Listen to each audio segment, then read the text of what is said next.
Imagine isso. Você está sozinho, no silêncio absoluto de um prédio vazio. O único som é o zumbido fraco de uma lâmpada fluorescente piscando, como se ela também soubesse que algo está errado. Suas mãos tremem no teclado do monitor de segurança e, de repente, uma sombra passa pela tela. Não uma pessoa, não um animal, mas algo que faz o ar ficar mais pesado, como se a noite inteira estivesse respirando na sua nuca. E se eu te disser que isso não é ficção? Que vigias noturnos, aqueles guardiões invisíveis da madrugada, vivem isso toda noite, e alguns nunca voltam os mesmos? Hoje eu vou te levar para dentro de 5 relatos reais, coletados de diários esquecidos, áudios perdidos e confissões sussurradas em fóruns sombrios. Histórias que vão fazer você questionar se o escuro é mesmo só ausência de luz, ou se ele guarda segredos que devoram almas. Fique comigo, porque uma vez que você ouve isso, a noite nunca mais parece segura. O primeiro relato vem de um homem chamado Eduardo, um vigia de 52 anos em uma fábrica abandonada nos arredores de São Paulo. Ele me escreveu uma carta há 2 anos, antes de sumir completamente. Uma carta que eu guardo trancada, porque lê-la de novo me dá calafrios. Eu achava que o pior era o tédio. Ele começa com aquela caligrafia irregular, como se a mão tremesse só de lembrar. Mas o tédio é misericordioso comparado ao que veio depois. Eduardo trabalhava no turno da meia-noite, monitorando câmeras que cobriam corredores enferrujados, maquinários paradas como esqueletos de ferro. Na terceira semana, ele notou algo. Nas gravações do turma anterior, havia uma figura nos fundos da linha de produção. Uma silhueta alta, curvada, que não se movia como um homem. Ele rebobinou, o coração martelando contra as costelas, e lá estava ela de novo, parada, de costas, como se esperasse que ele a visse. Eu gritei para o rádio. Ele escreveu, mas só veio estática, e então uma risada, baixa, como folhas secas roçando no chão. Naquela noite, o ar ficou frio de um jeito impossível, como se o prédio inteiro inspirasse e prendesse a respiração. Eduardo trancou as portas, mas as câmeras mostravam a figura se aproximando, devagar, os passos ecoando no metal vazio. Tomp, tomp, tomp, até que ela parou bem na frente da cabine dele. Ele descreve o cheiro. Mofo úmido misturado com algo metálico, como sangue fresco. Ele não abriu a porta. Em vez disso, ele se encolheu debaixo da mesa, ouvindo arranhões na lataria, como unhas longas testando a fraqueza do aço. Quando o sol nasceu, a figura sumira, mas nas câmeras o reflexo dela estava no vidro da cabine, olhando diretamente para ele, mesmo ele estando escondido. Eduardo pediu demissão no dia seguinte, mas a carta termina com uma frase que me persegue. Ela não era do prédio, cara. Ela era o prédio. E agora, toda vez que eu fecho os olhos, sinto ela me esperando no escuro da minha própria casa. Você sente isso? Aquele arrepio na espinha, como se algo estivesse lendo por cima do seu ombro agora? E agora? Pare um instante e sinta o peso dessa primeira sombra se instalando em você, como um convidado indesejado que chega sem bater a porta. Pense nas fábricas como essas, monumentos ao trabalho humano que, à noite, se transformam em tumbas vivas, onde o eco das máquinas paradas não é só silêncio, mas um lamento abafado por todos os operários que um dia suaram ali, deixando pedaços de si nas engrenagens enferrujadas. Eu me pergunto, e você também deve se perguntar, o que faz um lugar como esse se voltar contra quem o protege? É o cansaço acumulado das noites insones que afina os sentidos até o ponto de ouvir o que não deveria ser ouvido? Ou é algo mais antigo? Uma maldição tecida nas fundações quando o primeiro tijolo foi colocado sobre uma lua que assistia em silêncio? Lembro-me de uma citação de um velho livro de folclore brasileiro. O Sussurro das Sombras, de um autor esquecido chamado Ezequiel Ramos. As construções não são feitas de pedra e aço. São tecidas de almas que as habitam. E à noite, as almas reclamam o que é deles por direito. Isso ressoa em mim como um sino rachado, porque Eduardo não foi o primeiro e não será o último. Quantos vigias, como ele, sentem o prédio se mover sob seus pés não como um tremor de terra, mas como um coração despertando de um sono profundo e faminto? Aquele arrepio que ele descreveu, aquele frio que não vem do vento, mas de dentro, é o mesmo que muitos relatam em fóruns escondidos onde anônimos compartilham fotos borradas de reflexos impossíveis, jurando que o vidro das cabines guarda olhos que piscam quando ninguém olha. E você, já sentiu seu próprio lar se transformar assim? Em uma prisão disfarçada de refúgio, onde o ranger da madeira à noite soa como passos de um intruso que sempre esteve lá? Deixe isso fermentar em você enquanto eu continuo, porque o que vem a seguir não alivia, só aprofunda o abismo. Sinta o chão sobre seus pés agora. Ele está quieto ou só fingindo? E se eu te disser que isso foi só o começo? Que há lugares onde as paredes não só sussurram, mas sangram memórias de quem as construiu. O segundo relato é de uma mulher chamada Carla, vigia em um hospital psiquiátrico no interior de Minas Gerais, um lugar onde as paredes ainda ecoam com os gritos de décadas passadas, e os pacientes longamente esquecidos deixam marcas que nenhum limpador apaga. Carla me contou isso em um áudio de voz, enviado anonimamente para um podcast de mistérios, sua voz rouca de cigarro e noite sem dormir. Eu entrei achando que era só vigiar os corredores vazios, garantir que ninguém escapasse. Mas os loucos não são os únicos que andam à noite. Era uma madrugada de nevoeiro denso, o tipo que engole os sons e transforma passos em sussurros fantasmas. Carla estava na central de monitoramento quando o alarme de uma ala isolada piscou. Quarto 13, reservado para os casos permanentes. A câmera mostrou o quarto vazio, a cama desfeita como se alguém tivesse se debatido em um sonho ruim. Mas então, no canto da tela, uma mão pálida surgiu do nada, estendendo-se da parede como se o gesso fosse carne rasgada. Meu Deus, ela ofegou no áudio. Era fina, ossuda, com veias azuis poçando como rios sob a pele. E ela acenou. Acenou para mim, como se me conhecesse. Carla congelou, o suor escorrendo pelas costas, o cheiro de antisséptico misturando-se a algo podre como carne deixada ao sol. Ela ligou o rádio para a segurança diurna, mas só ouviu respiração. Pesada, retimada, como se alguém estivesse do outro lado esperando sua vez de falar. A mão se retraiu devagar, deixando uma mancha vermelha na parede, que a câmera capturou em detalhes granulados. Não era tinta, era algo vivo, se movendo como vermes. Carla correu para o quarto ao amanhecer, mas não havia nada, só uma inscrição fresca na cabeceira da cama, gravada com unhas. Eu te vejo nos seus sonhos, Carla.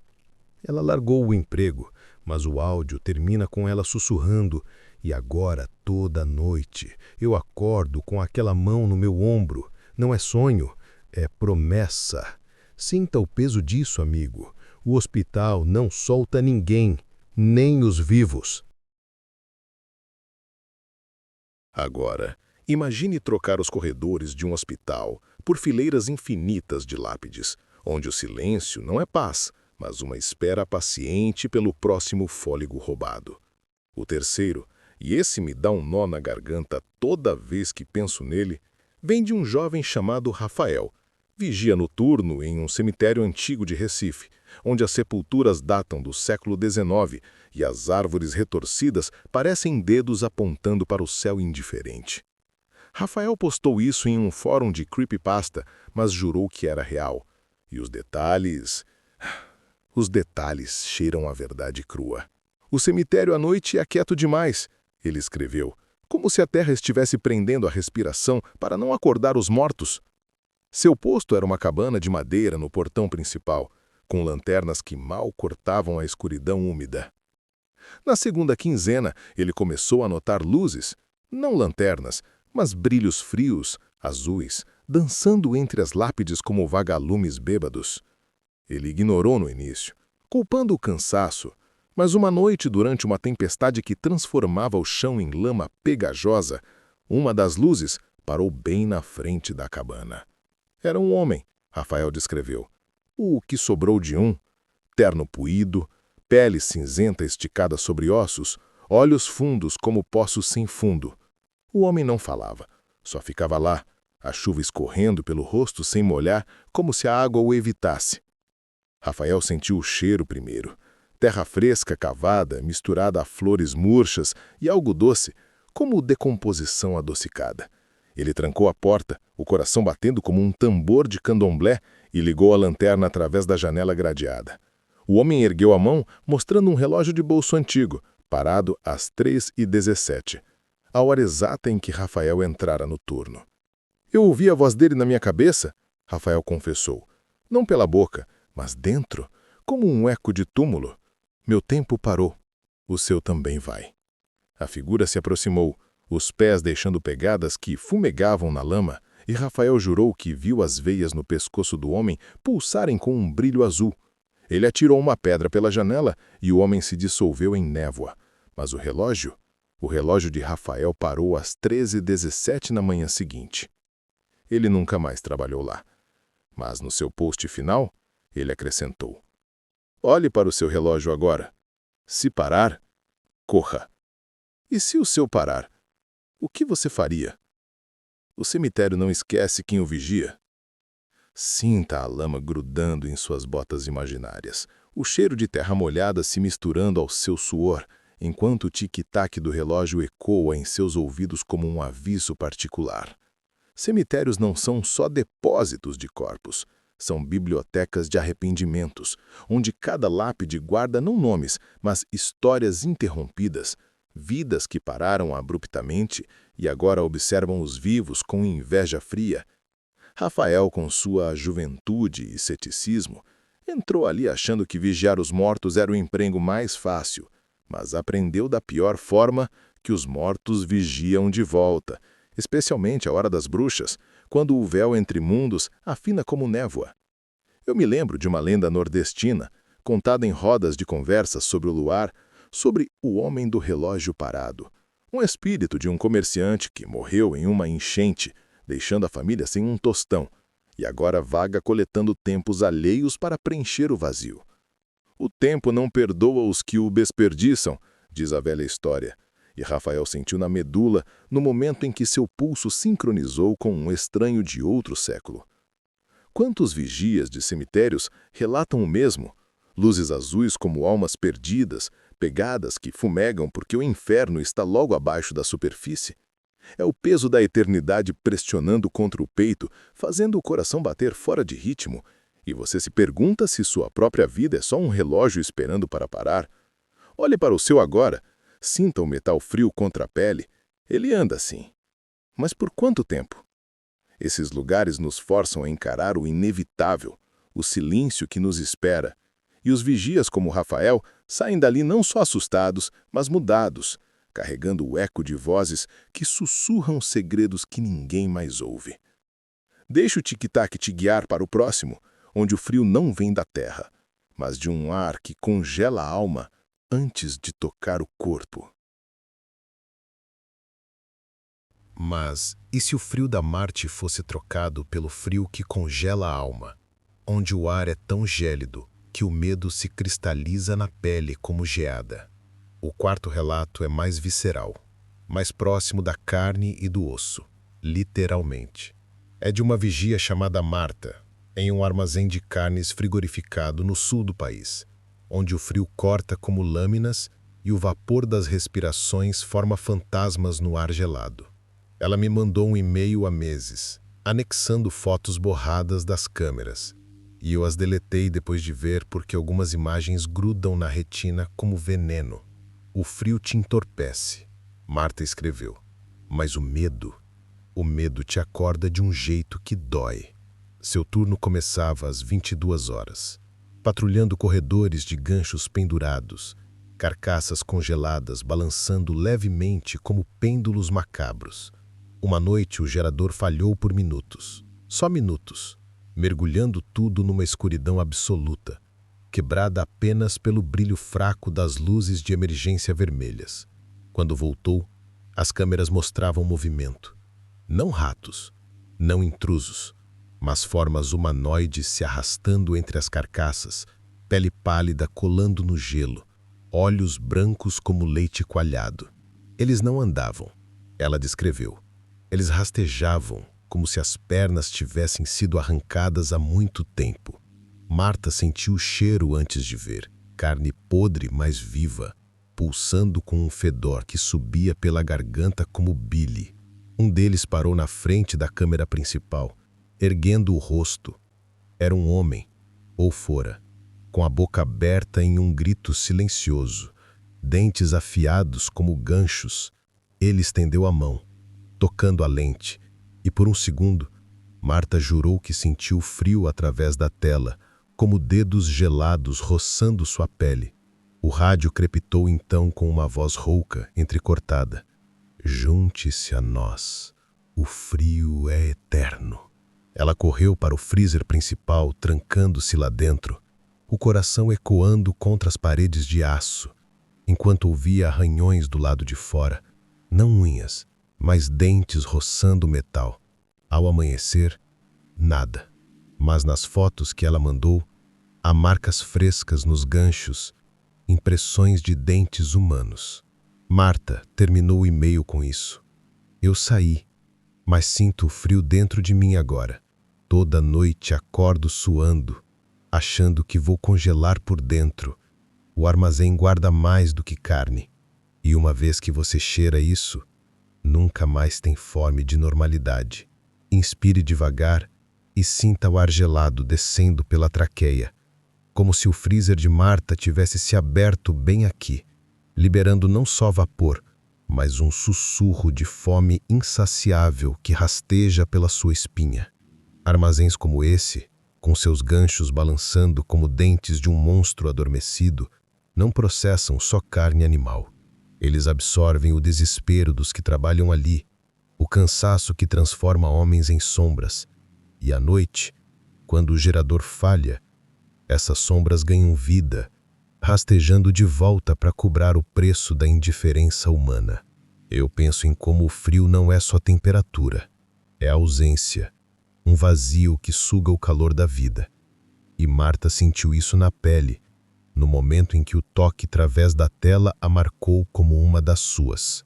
Há um ditado antigo dos açougueiros do sul, passado de pai para filho em sussurros ao redor de fogueiras. A carne não mente. Ela lembra de quem a cortou e espera o corte de volta. É poético e terrível, não? Porque aqueles que rastejavam não eram monstros inventados. Eram ecos de acidentes esquecidos, de trabalhadores congelados em turnos passados, cujos gritos se perderam no zumbido dos compressores. Sinta o rangido dos ganchos em seus ouvidos agora, o arranhar de dentes no metal ecoando como um convite que você sabe que não deve aceitar. Quantas vezes você sentiu um frio inexplicável numa noite comum, como se algo faminto estivesse farejando o ar ao seu redor, esperando o momento em que sua guarda baixa. Esses relatos nos lembram que o corpo, mesmo após a morte, anseia por movimento, por calor roubado. E os vigias como Marta saem dali não só com cicatrizes, mas com um apetite vazio que nenhum sol aquece. Deixe o gelo se assentar em você, cristalizando o medo, porque o último relato vem do lugar onde nada é sólido, o mar, que não guarda, mas engole e regurgita. E para fechar esse ciclo de horrores que se entrelaçam como raízes podres sob a terra, pense no chamado do mar, onde a água não limpa, mas corrompe, puxando para o abismo não só o corpo, mas o que resta da sanidade. O quinto, o que fecha esse ciclo de horrores noturnos, é o mais perturbador porque não tem fim claro. é de um vigia anônimo em uma torre de controle de um porto abandonado em Salvador, onde o mar lambe as fundações como uma língua faminta e os navios fantasmas ainda ecoam nos faróis quebrados. Ele gravou um vídeo curto postado em um canal obscuro antes de deletar tudo. Sua voz trêmula, olhos fundos de quem não dorme há dias. O mar não perdoa. Ele leva e, às vezes, devolve. Seu posto era no topo da torre, câmeras varrendo o cais vazio, ondas quebrando como ossos sob a lua cheia. Naquela noite fatídica, o nevoeiro rolou do oceano como um sudário, engolindo as luzes e transformando o mundo em um vazio cinzento. As câmeras captaram o primeiro sinal. Bolhas subindo na água, grandes, como se algo imenso respirasse lá embaixo. Então figuras emergiram, não pescadores, não náufragos, mas silhuetas esguias, cobertas de algas e conchas, movendo-se com uma graça líquida que não pertencia à terra. Eles subiram pelo cais, ele narrou, a câmera tremendo em suas mãos, deixando rastros de água salgada que fedia a peixe podre e salmoura velha. Uma delas parou sob a torre, erguendo o rosto, pele escamosa, olhos como pérolas pretas, boca aberta revelando dentes serrilhados. Ele sentiu o sal no ar, picando a pele, e o som, um canto baixo, hipnótico, como sereias de lenda, mas distorcido, chamando seu nome em um gorgolejar úmido. O rádio explodiu em estática marinha, vozes sobrepostas sussurrando: volte para casa. O mar é sua casa agora. Ele trancou a escotilha, o suor misturando-se ao sal que inexplicavelmente se acumulava no chão, enquanto via as figuras escalarem a torre, unhas como garras cravando no concreto. Elas bateram na porta, o som como ondas quebrando crânios, e por um instante ele viu seu próprio reflexo na escotilha. Mas não era ele. Era ele, afogado, olhos vidrados, pele inchada pela água. O vídeo corta aí, mas rumores dizem que o vigia sumiu, e na maré baixa, pegadas molhadas levam até a torre e param. O mar devolve, mas alterado. E se ele estiver lá embaixo agora, esperando você? Ouça o gorgolejar distante agora, o sal picando sua língua mesmo sem prová-lo, enquanto o nevoeiro se fecha ao seu redor como um abraço que sufoca devagar.